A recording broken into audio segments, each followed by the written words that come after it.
Set కి సంబంధించిన update చూస్తున్నాం. డ్రగ్స్ కేసులో నోటీసులు అందుకున్న నటుడు తనీష్ ను సెట్ విచారించింది. 4 గంటల పాటు జరిగిన విచారణలో అధికారులు ప్రశ్నల వర్షం కురిపించినట్లుగా తెలుస్తోంది.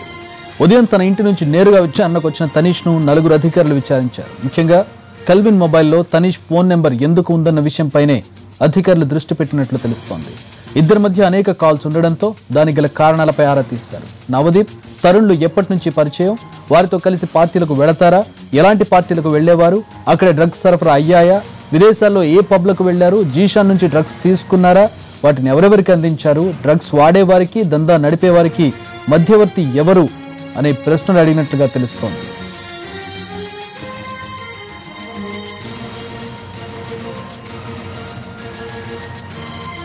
అడిగారు అన్నిటికీ నేను క్వశ్చన్ చేయడం జరిగింది. And it really went well అనుకున్నాను. అండ్ యాజ్ ఎ పర్సన్గా కూడా నేనే కదంటే ఇన్వెస్టిగేషన్ అంటే they wanted to know something. So as a పర్సన్గా మీకు కూడా ఏ ఇన్ఫర్మేషన్ ఉన్నా just get it to set and say no to drugs. ఎందుకంటే life will get spoil. And please please please మీరే వాళ్ళు కొంచెం ఇట్స్ సో హర్టింగ్ అండి ఆల్ దీస్ డేస్. కొంచెం మీరు జస్ట్ మాట్లాడేది కొంచెం అట్లీస్ట్ మీకు న్యూస్ కన్వే చేస్తున్నా కొంచెం డీసెంట్గా కన్వే చేస్తే it will be happy for our family because it has created lots of disturbance to my family. ఏదైతే నన్ను అడిగారో అన్నిటికీ నేను క్వశ్చన్ చేయడం జరిగింది. And it really went well అనుకున్నాను. అండ్ యాజ్ ఎ పర్సన్గా కూడా నేనే కదంటే ఇన్వెస్టిగేషన్ అంటే they wanted to know something. So as a పర్సన్గా మీకు కూడా ఏ ఇన్ఫర్మేషన్ ఉన్నా just get it to set and say no to drugs. ఎందుకంటే life will get spoil. And please please please మీరే వాళ్ళు కొంచెం ఇట్స్ సో హర్టింగ్ అండి ఆల్ దీస్ డేస్. కొంచెం మీరు జస్ట్ మాట్లాడేది కొంచెం అట్లీస్ట్ మీకు న్యూస్ కన్వే చేస్తున్నా కొంచెం డీసెంట్గా కన్వే చేస్తే it will be happy for our family because it has created LADS.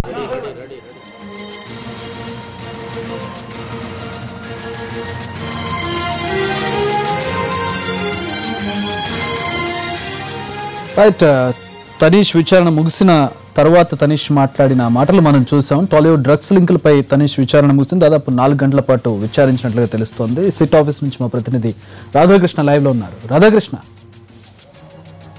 మొత్తం ఈ డ్రగ్స్ కేసులో ఇప్పటి వరకు మొత్తం 12 మందికి సినీ ప్రముఖులకు నోటీసులు ఇచ్చారు. ఇందులో 11 మంది ఇప్పటి వరకు సిట్ ముందు విచారణకు హాజరయ్యారు. ఇవాళ నటుడు తనీష్ కూడా విచారణకు హాజరయ్యారు. 9:50 అతను సిట్ కార్యాలయానికి వచ్చారు. ఆ తర్వాత 10:30కు విచారణ ప్రారంభమైంది.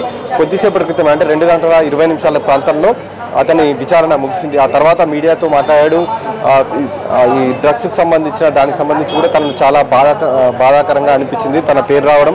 అలాగే సిట్ అధికారులు అడిగిన అన్ని ప్రశ్నలకు తాను సమాధానం చెప్పానని తను చెప్పడం జరిగింది. కానీ అధికారులు మాత్రం ప్రధానంగా నవదీప్కి సంబంధించిన పబ్కు అతను ఎన్నిసార్లు వెళ్ళాడు అన్న దానికి సంబంధించే ఎక్కువగా విచారించారు. దాంతో పాటుగా బ్యాంకాక్కి ఇతను చాలాసార్లు వెళ్ళాడు. ఆ సమయంలో ఇతను ఒక్కడే వెళ్ళాడా, ఇతనితో పాటు ఎవరెవరు వెళ్ళారు అన్న దానికి సంబంధించిన సమాచారాన్ని కూడా సేకరించారు. దీంతో పాటు ఈ కెల్విన్కి సంబంధించిన సమాచారం కూడా తెలుసుకున్నారు. అసలు కెల్విన్ ఏ విధంగా ఇతనికి పరిచయం అయ్యాడు, జీషన్ అలీ ఏ విధంగా పరిచయం అయ్యాడు, నవదీప్ పబ్బు నుంచే జీషన్ అలీ పరిచయం అయ్యాడా లేకపోతే అంత ముందుకు కూడా పరిచయం అయి ఉన్నాడా అన్న కోణంలో విచారించారు. మొత్తం 4 గంటల పాటు సిట్ అధికారులు ఇతన్ని విచారించడం జరిగింది.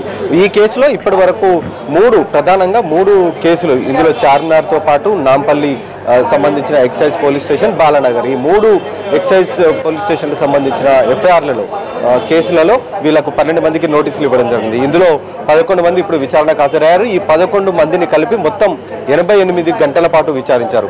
రేపు మరో నటుడు నందు విచారణకు హాజరు కాబోతున్నాడు. అతను కూడా 10:30 విచారణకు రావాల్సి ఉంది. ఈ విధంగా ఈ కేసులో కెల్విన్తో పాటు జీషన్ అలీలకు సంబంధించిన పూర్తి సమాచారాన్ని సేకరించారు. ఎప్పటికప్పుడు ఈ విచారణను అంతటి కూడా వీడియో రికార్డింగ్ చేయడం, ఆ తర్వాత కోర్టులో ప్రొడ్యూస్ చేయడం అనేది జరుగుతుంది. కాబట్టి ఈ కేసులో సాక్ష్యాధారాలను చాలా పక్కాగా కోర్టు ముందు ఉంచి నిందితులకు శిక్ష పడేలా చేయాలనేదే ప్రధానంగా సిట్ లక్ష్యంగా తెలుస్తుంది. ఇప్పటికీ తనీష్ విచారణ ముగిసింది. రేపు నటుడు నందు విచారణకు హాజరు కాబోతున్నాడు. Thanks for the updates Radhakrishna.